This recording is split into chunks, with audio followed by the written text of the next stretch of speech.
Ukrainian President Volodymyr Zelenskyy is intensifying pressure on the United States to allow Ukraine to target military sites deep within Russian territory.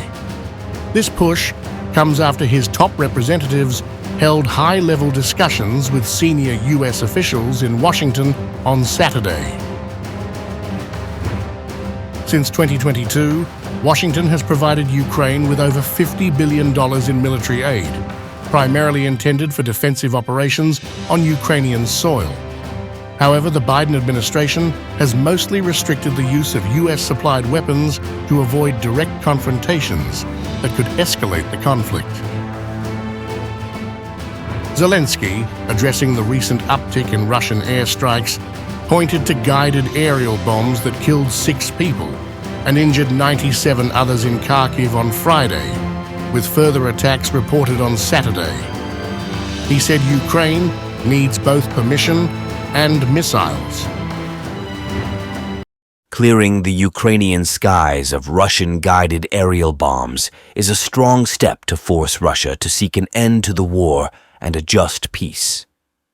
And I appeal to the United States, the United Kingdom, France, and Germany.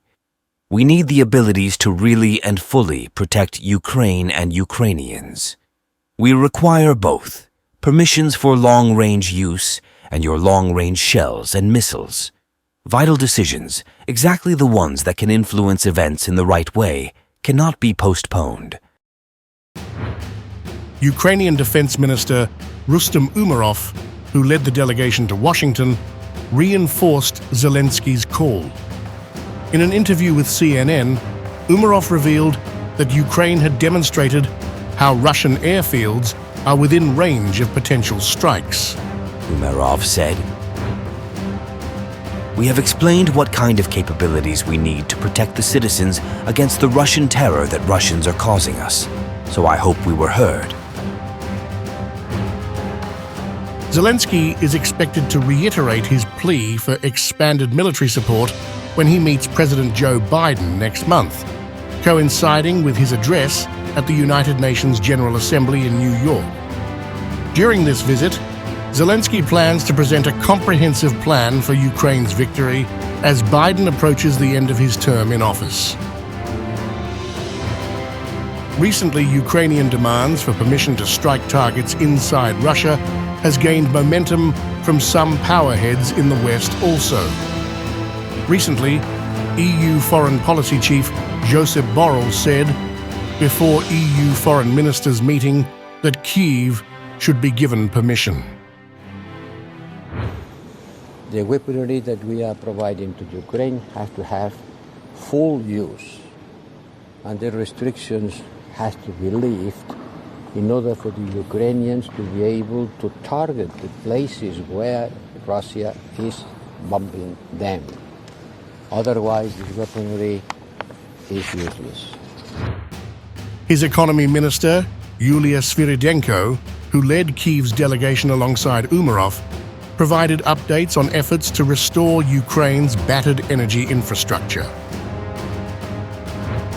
In a post on X, she highlighted the importance of an $800 million energy sector financing package announced in June, noting that Russian airstrikes have damaged more than half of Ukraine's power grid. Meanwhile, the Russian side has dismissed the possibility of holding peace talks with Ukraine, citing the recent Kursk offensive by Kyiv forces.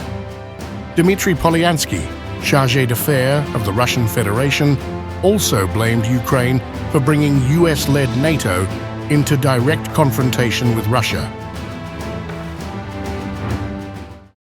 What else can the Kyiv regime do while failing so spectacularly? The only thing left is to involve US-led NATO in direct confrontation with Russia. Kyiv simply has no other plan B. The easiest way to do this is to organize a large-scale provocation, like Bucha, and accuse Russia of it.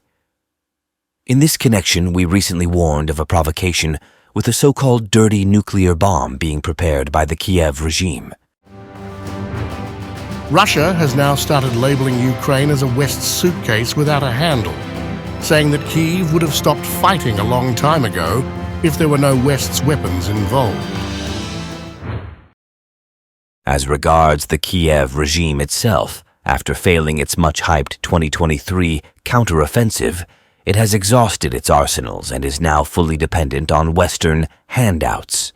And these handouts are still coming, although Ukraine has now become something of a suitcase without a handle for the West, which is something that is a pain to carry around and a shame to throw away.